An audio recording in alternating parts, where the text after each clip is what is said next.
May our Father, Messiah, and the Holy Spirit be with us. 1 Kings chapter 17. Now Elijah the Tishbite of Tishbe in Gilead said to Ahab, As our Father in heaven, the God of Israel lives, before whom I stand, there shall be neither dew nor rain these years except by my word. The word of our Father in heaven came to him, saying, Go from here and turn eastward, and hide yourself by the Wadi Cherith, which is east of the Jordan. You shall drink from the Wadi, and I have commanded the ravens to feed you there. So he went and did according to the word of our Father in heaven. He went and lived by the Wadi Cherith, which is east of the Jordan. The ravens brought him bread and meat in the morning, and bread and meat in the evening, and he drank from the Wadi. But after a while the Wadi dried up, because there was no rain in the land.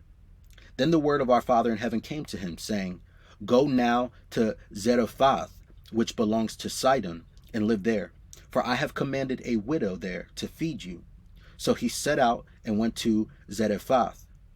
When he came to the gate of the town, a widow was there gathering sticks. He called to her and said, Bring me a little water in a vessel, so that I may drink. As she was going to bring it, he called to her and said, Bring me a morsel of bread in your hand. But she said, As our Father in heaven your God lives, I have nothing baked, only a handful of meal in a jar, and a little oil in a jug. I am now gathering a couple pieces of sticks, so that I may go home and prepare it for myself and my son, that we may eat it and die. Elijah said to her, Do not be afraid. Go and do as you have said, but first make me a little cake of it and bring it to me, and afterwards make something for yourself and your son. For thus says our Father in heaven, the God of Israel, the jar of meal will not be emptied, and the jug of oil will not fail until the day that our Father sends rain on the earth. She went and did as Elijah said, so that she, as well as he and her household, ate for many days. The jar of meal was not emptied, neither did the jug of oil fail, according to the word of our Father in heaven that he spoke by Elijah.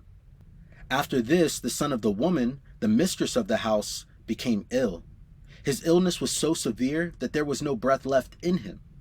She then said to Elijah, What have you against me, O man of God? You have come to me to bring my sin to remembrance and to cause the death of my son. But he said to her, Give me your son. He took him from her bosom, carried him up into the upper chamber where he was lodging, and laid him in his own bed.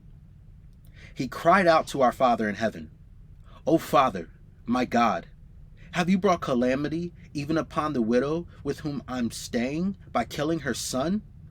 Then he stretched himself upon the child 3 times and cried out to our Father in heaven, O Father, my God, let this child's life come into him again.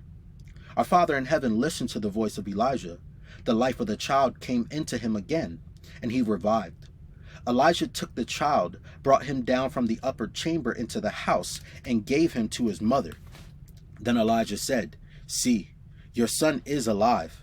So the woman said to Elijah, Now I know that you are a man of God, and that the word of our Father in heaven in your mouth is true. Chapter 18. After many days the word of our Father in heaven came to Elijah in the 3rd year of the drought, saying, Go, present yourself to Ahab. I will send rain on the earth. So Elijah went to present himself to Ahab. The famine was severe in Samaria. Ahab summoned Obadiah, who was in charge of the palace. Now Obadiah revered our Father in heaven greatly. When Jezebel was killing off the prophets of our Father, Obadiah took 100 prophets, hid them 50 to a cave, and provided them with bread and water. Then Ahab said to Obadiah, Go through the land to all the springs of water and to all the wadis. Perhaps we may find grass to keep the horses and mules alive, and not lose some of the animals. So they divided the land between them to pass through it. Ahab went in one direction by himself, and Obadiah went in another direction by himself. As Obadiah was on the way, Elijah met him. Obadiah recognized him, fell on his face, and said, "Is it you, my king Elijah?" He answered him, "It is I. Go, tell your king that Elijah is here." And he said, "How have I sinned, that you would hand your servant over to Ahab to kill me? As our Father in heaven, your God, lives, there is no nation or kingdom to which my king has not set to seek you.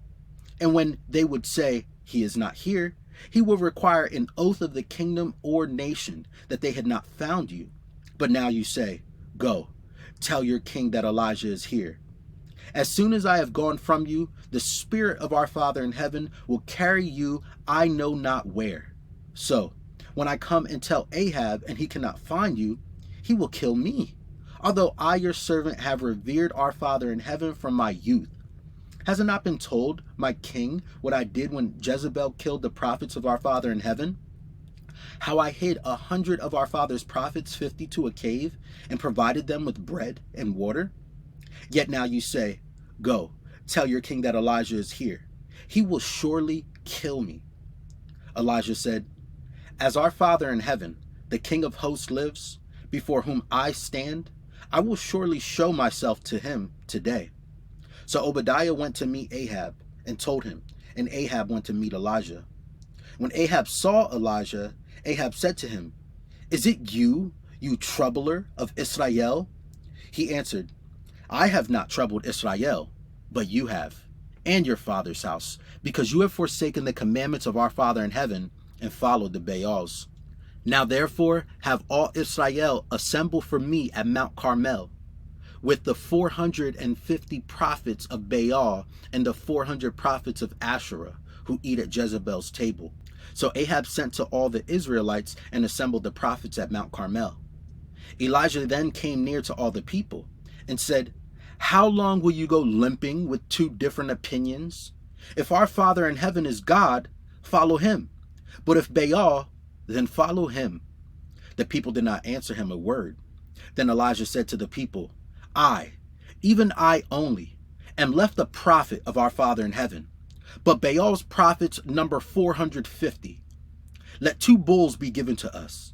Let them choose 1 bull for themselves, cut it in pieces, and lay it on the wood, but put no fire to it. I will prepare the other bull and lay it on the wood, but put no fire to it. Then you call on the name of your God, and I will call on the name of our Father in heaven.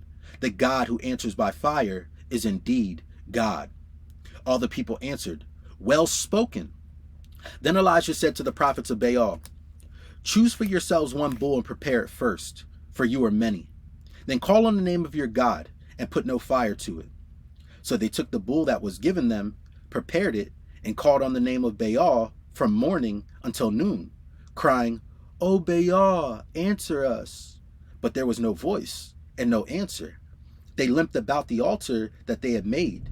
At noon, Elijah mocked them, saying, 'Cry aloud. Surely he is a god. Either he is meditating, or he has wandered away, or he is on a journey, or perhaps he is asleep and must be awakened.' Then they cried aloud, and, as was their custom, they cut themselves with swords and lances until the blood gushed out over them. As midday passed, they raved on until the time of the offering of the oblation, but there was no voice, no answer, and no response. Then Elijah said to all the people, 'Come closer to me.' And all the people came closer to him. First he repaired the altar of our Father in heaven that had been thrown down.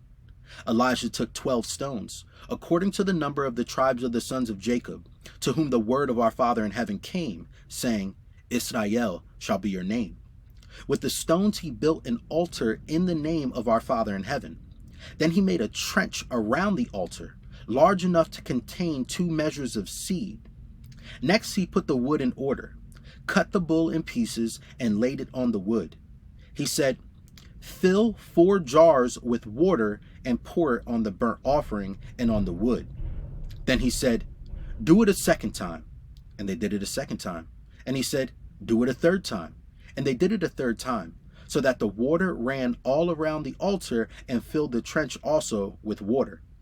At the time of the offering of the oblation, the prophet Elijah came near and said, O Father in heaven, God of Abraham, Isaac, and Israel, let it be known this day that you are God in Israel, that I am your servant, and that I have done all these things at your bidding.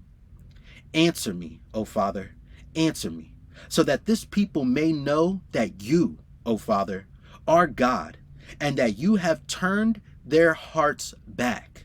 Then the fire of our Father in heaven fell and consumed the burnt offering, the wood, the stones, and the dust, and even licked up the water that was in the trench. When all the people saw it, they fell on their faces and said, Our Father in heaven indeed is God. Our Father in heaven indeed is God.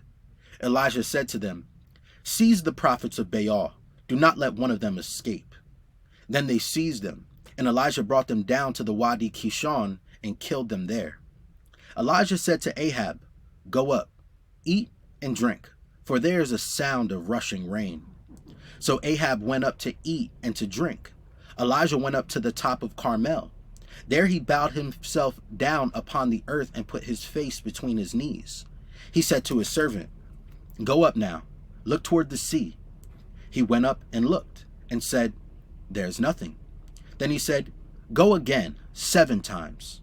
At the 7th time he said, Look, a little cloud, no bigger than a person's hand, is rising out of the sea. Then he said, Go say to Ahab, Harness your chariot and go down before the rain stops you. In a little while the heavens grew black with clouds and wind. There was heavy rain. Ahab rode off and went to Jezreel. But the hand of our Father in heaven was on Elijah. He girded up his loins and ran in front of Ahab to the entrance of Jezreel. Chapter 19. Ahab told Jezebel all that Elijah had done and how he had killed all the prophets with the sword. Then Jezebel sent a messenger to Elijah, saying, So may the gods do to me, and more also, if I do not make your life like the life of one of them by this time tomorrow. Then he was afraid. He got up and fled for his life, and came to Beersheba, which belongs to Judah. He left his servant there. But he himself went a day's journey into the wilderness, and came and sat down under a solitary broom tree. He asked that he might die. It is enough. Now, O Father, take away my life, for I am no better than my ancestors. Then he lay down under the broom tree and fell asleep. Suddenly an angel touched him and said to him, Get up and eat. He looked, and there at his head was a cake baked on hot stones and a jar of water. He ate and drank, and lay down again. The angel of our Father in heaven came a second time, touched him, and said, Get up and eat. Otherwise the journey will be too much for you. He got up and ate and drank. Then he went in the strength of that food 40 days and 40 nights to Horeb, the mount of our Father in heaven. At that place he came to a cave and spent the night there. Then the word of our Father in heaven came to him, saying, What are you doing here, Elijah? He answered, I have been very zealous for our Father in heaven, the God of hosts, for the Israelites have forsaken your covenant, thrown down your altars, and killed your prophets with the sword. I alone am left, and they are seeking my life to take it away. He said, Go out and stand on the mountain before your Father in heaven, for your Father is about to pass by. Now there was a great wind, so strong that it was splitting mountains and breaking rocks in pieces before our Father in heaven. But our Father was not in the wind. And after the wind, an earthquake. But our Father was not in the earthquake. And after the earthquake, a fire. But our Father in heaven was not in the fire. And after the fire, a sound of sheer silence. When Elijah heard it, he wrapped his face in his mantle and went out and stood at the entrance of the cave.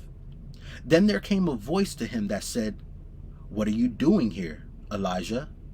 He answered, I have been very zealous for you, Father, the God of hosts, for the Israelites have forsaken your covenant, thrown down your altars, and killed your prophets with the sword. I alone am left, and they are seeking my life to take it away. Then our Father in heaven said to him, Go, Return on your way to the wilderness of Damascus. When you arrive, you shall anoint Hazael as king over Aram. Also, you shall anoint Jehu, son of Nimshi, as king over Israel. And you shall anoint Elisha, son of Shaphat, of Abel Meholah, as prophet in your place. Whoever escapes from the sword of Hazael, Jehu shall kill. And whoever escapes from the sword of Jehu, Elisha shall kill. Yet I will leave 7,000 in Israel, all the knees that have not bowed to Baal, and every mouth that has not kissed him. So he set out from there, and found Elisha, son of Shaphat, who was plowing. There were 12 yoke of oxen ahead of him, and he was with the 12th. Elijah passed by him and threw his mantle over to him. He left the oxen, ran after Elijah, and said, "Let me kiss my father and my mother, and then I will follow you." Then Elijah said to him, "Go back again, for what have I done to you?" He returned from following him, took the yoke of oxen, and slaughtered them, using the equipment from the oxen. He boiled their flesh and gave it to the people, and they ate. Then he set out and followed Elijah and became his servant.